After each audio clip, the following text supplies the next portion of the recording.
Excel, les fondamentaux, les noms. Depuis maintenant plusieurs décennies qu'Excel existe, nous, utilisateurs, sommes habitués dans nos formules à faire référence à des cellules, voire, dans le cas de fonctions, faire référence à des plages de cellules. Excel va nous permettre, plutôt que d'utiliser les références, en quelque sorte les coordonnées de nos plages, d'utiliser des noms. On verra évidemment ensemble les avantages de cette solution.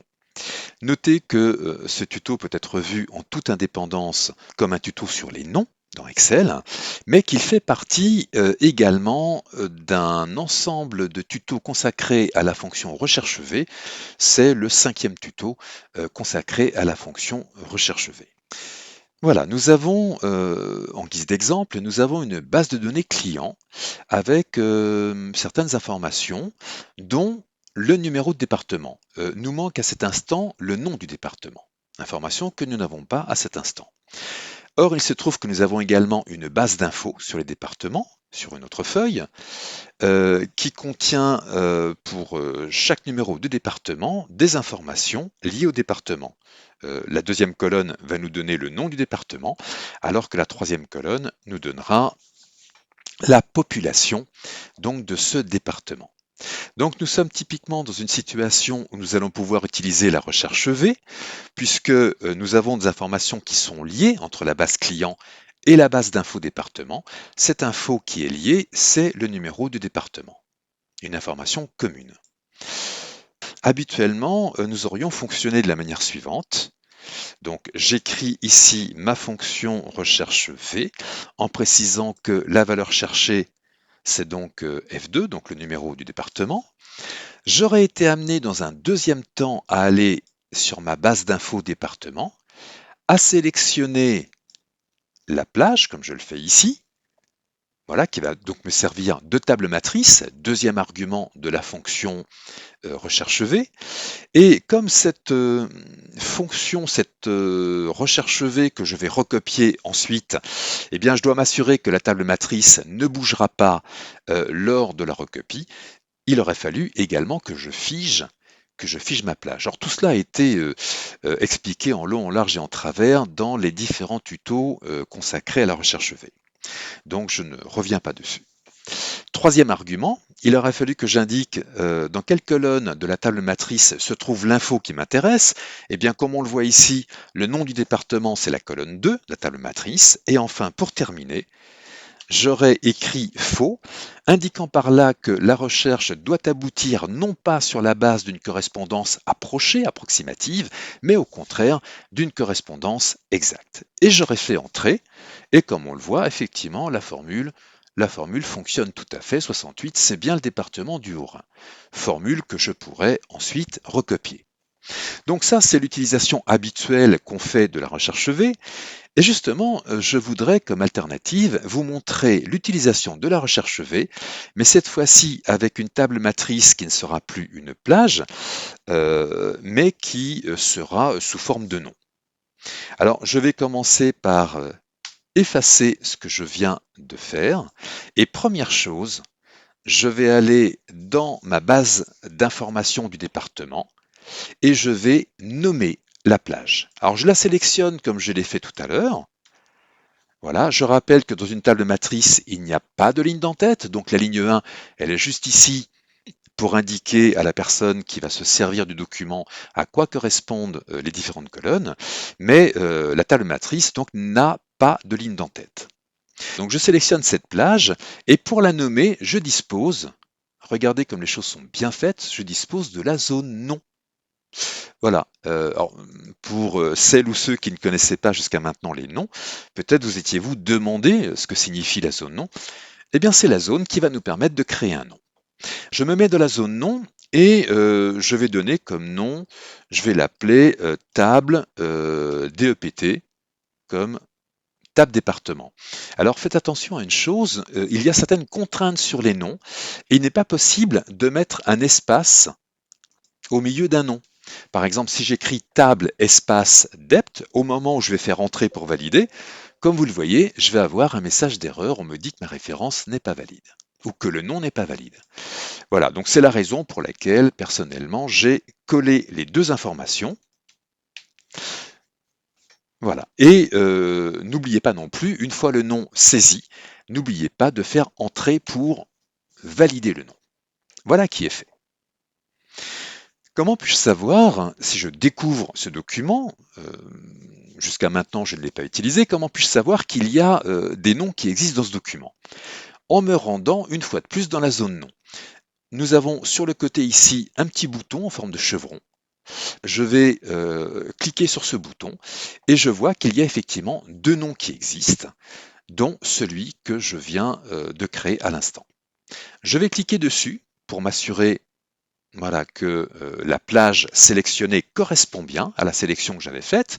Après tout, il se pourrait très bien que j'ai commis une erreur dans ma sélection, mais là je me rends compte que tout va bien. Alors c'est une précaution que je conseille chaque fois qu'on crée un nom, prendre le temps de vérifier en allant dans cette liste que le nom a bien été créé et cliquer sur le nom pour s'assurer que la plage correspondante est juste également. En cas d'erreur, eh bien nous verrons comment corriger l'erreur tout à l'heure.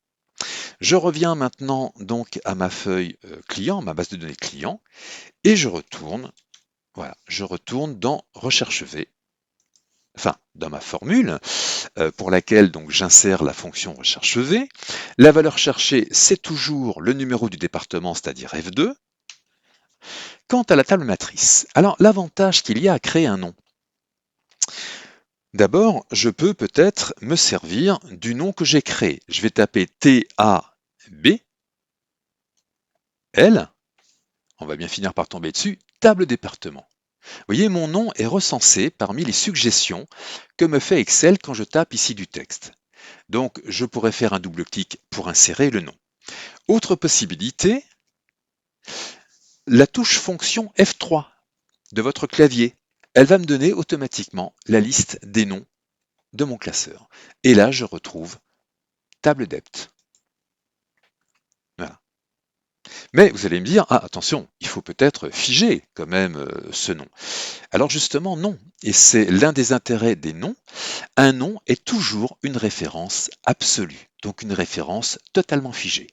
Autrement dit, à chaque fois que vous allez avoir besoin de faire référence à une plage en référence absolue, l'alternative, c'est de nommer cette plage et ensuite d'utiliser son nom. Alors, vous noterez que je n'ai pas eu besoin de m'embêter à aller faire ma sélection. Du fait que le nom avait été créé, j'ai pu récupérer très facilement le nom.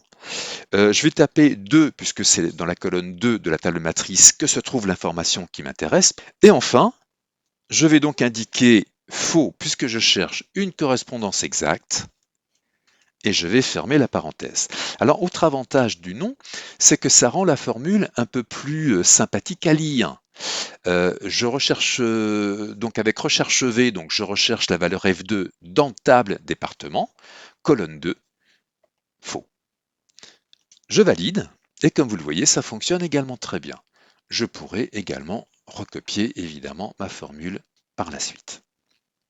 Voilà, donc c'est juste une alternative, le nom. Pour moi, c'est du confort, mais c'est vrai qu'avec la recherche V, j'ai tendance presque systématiquement à nommer ma table matrice. Maintenant, et si je m'étais trompé tout à l'heure quand j'ai créé le nom, j'aurais très bien pu, par exemple, ne pas la sélectionner jusqu'au bout, hein, oublier une dernière ligne à la fin, etc. Alors on pourrait se dire, bah, pas de souci, je vais resélectionner ma plage, je vais retourner, mais cette fois-ci la bonne plage, hein, en ayant effectué la correction, et je vais retourner dans la zone nom pour effectuer la correction. Alors sachez que ça ne fonctionnerait absolument pas. La zone nom ne fait qu'une seule chose, elle permet de créer un nouveau nom. Elle ne permet en aucun cas de modifier un nom existant ou de supprimer un nom existant. Alors que faudrait-il faire si j'avais besoin de modifier ou de supprimer mon nom? Il faudrait aller dans le ruban, dans l'onglet Formule. Dans l'onglet Formule, dans un groupe qui s'appelle Nom défini, vous trouverez le gestionnaire de noms. Donc j'ouvre le gestionnaire de noms. Donc voilà à quoi ressemble donc ce gestionnaire de noms. Je vais trouver donc les différents noms de mon classeur. Donc le nom que j'ai créé tout à l'heure, il est là, c'est table dept.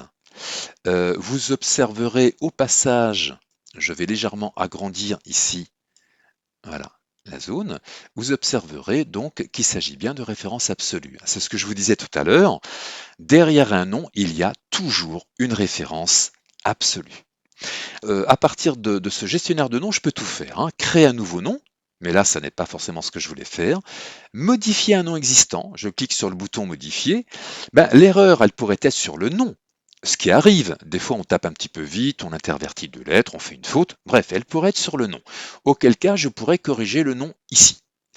Ou alors, elle pourrait être sur la plage, sélectionnée. Et dans ce cas-là, je pourrais venir ici pour modifier la plage. Voilà, donc une fois la modification effectuée, donc là je n'avais pas fait d'erreur, donc je ne vais rien modifier, je fais OK, voilà, pour valider cette modification. Enfin, je pourrais également très bien supprimer, un nom. Par exemple, celui-ci qui ne m'intéresse plus, je peux le supprimer, voilà, et je vais faire OK pour confirmer la suppression. À noter quand on a plusieurs noms, qu'il est possible de sélectionner plusieurs noms d'un coup, avec notamment une sélection multiple avec du contrôle-clic. Alors, c'est surtout intéressant quand vous avez une dizaine ou une quinzaine de noms et que vous souhaitez, par exemple, en supprimer 5 ou 6. Vous n'êtes pas obligé de les supprimer un par un. Vous pouvez faire d'abord une sélection et ensuite vous pouvez supprimer.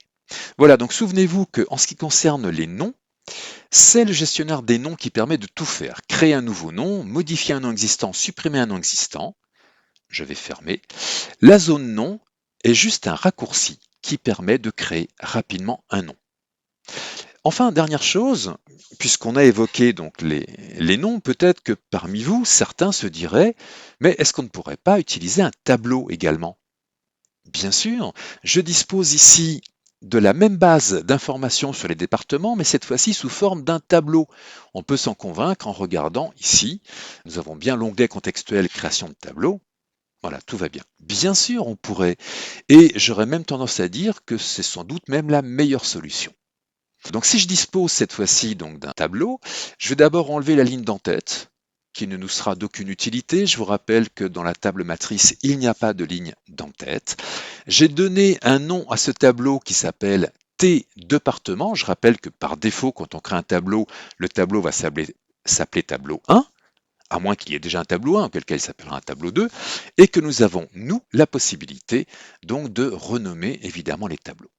Bon, évidemment, il y a beaucoup de choses à dire sur les tableaux. Donc pour ça, il faudra se reporter à une série de tutos sur les tableaux. Mais voilà, pour l'instant, je me contente simplement de tester la recherche V avec cette fois-ci donc un tableau qui s'appelle Tes départements. Voilà, je vais revenir à ma base de données client. Je vais repartir sur ma recherche V. Donc là, valeur cherchée, ce sera toujours F2 évidemment. Concernant donc ma boîte Tes départements, je vais simplement saisir le début du nom. On va me proposer automatiquement le tableau Tes départements. J'indique que c'est dans la colonne 2 que se trouve l'information qui m'intéresse. Et enfin, je termine par correspondance exacte. Voilà. Je vais valider ma formule et comme vous le voyez, elle fonctionne également très bien. Donc c'est vrai que nommer la plage, je trouve que ça apporte du confort, mais si vous disposez d'un tableau, c'est encore mieux. Alors en quoi est-ce mieux? C'est assez similaire, mais en quoi est-ce mieux? On le sait, dans le cas d'un tableau, et là encore, pour en apprendre davantage sur les tableaux, il faudra regarder ces tutos sur les tableaux, un super outil, hein, l'outil tableau. Il est possible ici de rajouter un nouveau département. Je ne sais pas ce que c'est le département 96, mais une des propriétés des tableaux, c'est la possibilité que le tableau s'étende automatiquement dès qu'on rajoute des enregistrements, donc des lignes.